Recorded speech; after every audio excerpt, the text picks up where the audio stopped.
நம்ம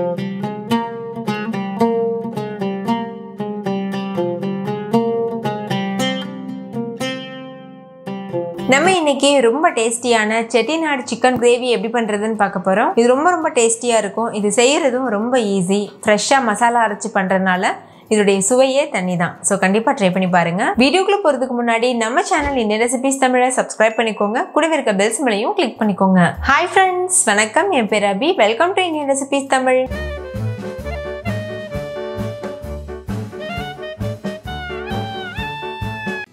ஃபஸ்ட்டு இந்த ரெசிபி பண்ணுறதுக்கு ஒரு பாத்திரத்தில் 1/2 கிலோ அளவு சிக்கனை நல்லா வாஷ் பண்ணி எடுத்துக்கோங்க. இது கூடவே 2 டேபிள் ஸ்பூன் அளவுக்கு புளிக்காத கெட்டியான தயிர் சேர்த்துக்கோங்க. இது கூடவே 1/2 டீஸ்பூன் அளவு மஞ்சள் தூள், 1/2 டீஸ்பூன் உப்பு இதெல்லாம் சேர்த்து நல்லா மிக்ஸ் பண்ணிடுங்க.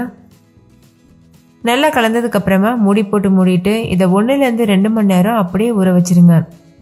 அடுத்தது நம்ம ஃப்ரெஷ்ஷான மசாலா அரைச்செடுக்க போகிறோம். அதுக்கு 1 டீஸ்பூன் சோம்பு, 1 டீஸ்பூன் சீரகம், 1/2 டீஸ்பூன் மிளகு, 1 பிரியாணி இலை, 2 டீஸ்பூன் மல்லி, 2 ஏலக்காய், 1 பட்டை, 1 சின்ன ஜாவித்ரி, 3 கிராம்பு, 1 சின்ன கல்பாசிப்பூ, 1 ஸ்டார் பூ இதெல்லாம் எடுத்துக்கோங்க. இது எல்லாத்தையும் ஒரு கடாயில் சேர்த்துட்டு எண்ணெய் எதுவும் சேர்க்கக்கூடாது. அப்படியே நீங்கள் ட்ரை ரோஸ்ட் பண்ணுங்கள். ஸ்டவ்வை லோ ஃப்ளேமில் வச்சுட்டு நல்லா வாசனை வர வரைக்கும் வறுத்துக்கோங்க. இது கூடவே 5-6 வரமிளகாயும் சேர்த்துட்டு வறுத்துக்கோங்க. நீங்கள் உங்களுடைய காரத்திற்கு தகுந்த மாதிரி அதிகமாகவோ குறைவாகவோ சேர்த்துக்கலாம். இது எல்லாமே நல்லா வறுபட்டு வாசனை வர ஆரம்பிச்சதுக்கப்புறமா 2 டேபிள் ஸ்பூன் அளவுக்கு துருவின தேங்காய் சேர்த்துக்கோங்க. சேர்த்துட்டு இதையும் நல்லா வதக்கிக்கோங்க. நீங்கள் கிரேவி நல்லா அதிகம் பண்ண போகிறீங்கன்னா தேங்காயோட அளவை நீங்கள் அதிகமாக சேர்த்துக்கலாம். 4 டேபிள் ஸ்பூன் வரைக்கும் சேர்த்துக்கலாம். இப்போ இதை லோ ஃப்ளேம்லேயே வச்சுட்டு நல்லா வதக்கிக்கோங்க. ஒரு 1 நிமிஷத்துக்கு மட்டும் வதக்கினா போதும். இதுக்கு மேலே இது அதிகமாக வதக்கணும்னு அவசியம் இல்லை. 1 நிமிஷத்துக்கு நல்லா வதக்கினதுக்கப்புறமா ஸ்டவ் ஆஃப் பண்ணிவிட்டு இதை முழுமையாக ஆற வச்சுட்டு அதுக்கப்புறமா ஒரு மிக்சி ஜாரில் சேர்த்துக்கோங்க.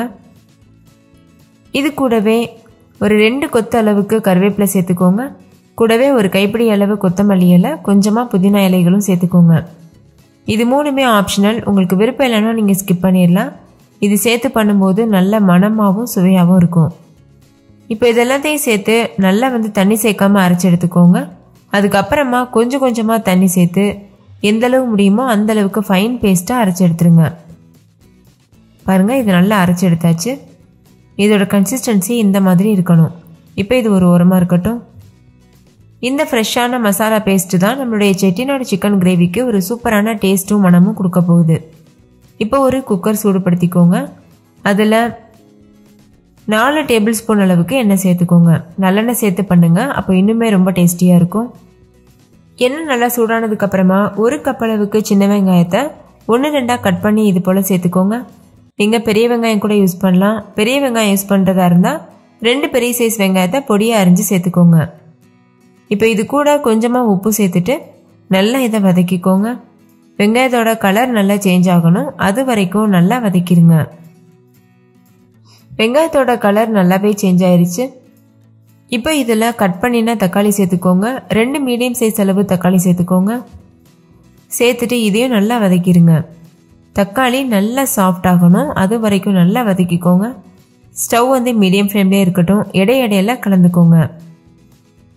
தக்காளி ஓரளவு வதங்கி வரும்போது இது கூட கொஞ்சமாக, அதாவது 1 கொத்து அளவுக்கு கருவேப்பிலை சேர்த்துக்கோங்க. அடுத்து இதில் 1 டேபிள் ஸ்பூன் அளவுக்கு இஞ்சி பூண்டு விழுது சேர்த்துக்கோங்க. சேர்த்துட்டு இதையும் நல்லா வதக்கிடுங்க. இஞ்சி பூண்டோட பச்சை வாசனை போகணும். அதே மாதிரி தக்காளி நல்லா மசிஞ்சிட்டு ஒரு தொக்கு மாதிரி ஃபார்ம் ஆகி வரணும். அது வரைக்கும் இதை நல்லா வதக்கிடுங்க. இப்போ பாருங்கள், தக்காளி இருக்கதே தெரியல, அந்த அளவுக்கு இது நல்லா வதங்கிடுச்சு. இந்த ஸ்டேஜில் 1/2 டீஸ்பூன் அளவு மஞ்சள் தூள், 1 டீஸ்பூன் அளவு மிளகாய் தூள் சேர்த்துக்கோங்க.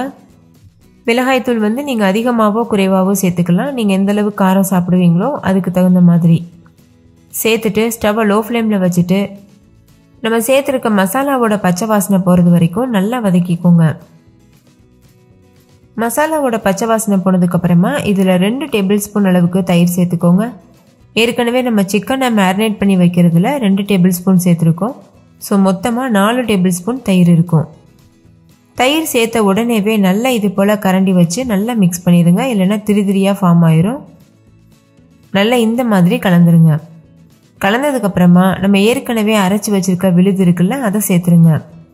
சேர்த்துட்டு இதையும் நல்லா மிக்ஸ் பண்ணிடுங்க. நல்லா கலந்ததுக்கப்புறமா ஏற்கனவே நம்ம மேரினேட் பண்ணி வச்சுருக்க சிக்கனை அந்த தயிரோடவே சேர்த்துருங்க. சேர்த்துட்டு இதையும் நல்லா மிக்ஸ் பண்ணிடுங்க. சிக்கன்லேயும் நம்ம உப்பு சேர்த்துருக்கோம், அதே மாதிரி வெங்காயம் வதக்கும் போதும் சேர்த்துருக்கோம். ஸோ தேவைப்பட்டால் கடைசியாக சேர்த்துக்கோங்க.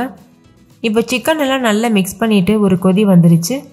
ஒரு கொதி வந்ததுக்கப்புறமா தேவையான அளவு தண்ணி சேர்த்துக்கோங்க. நான் 1 கிளாஸ் அளவு தண்ணி சேர்த்துருக்கேன்.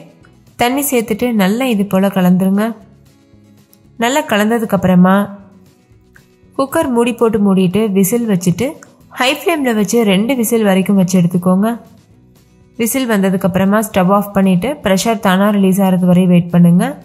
அதுக்கப்புறமா நீங்கள் சிக்கனை சர்வ் பண்ணலாம்.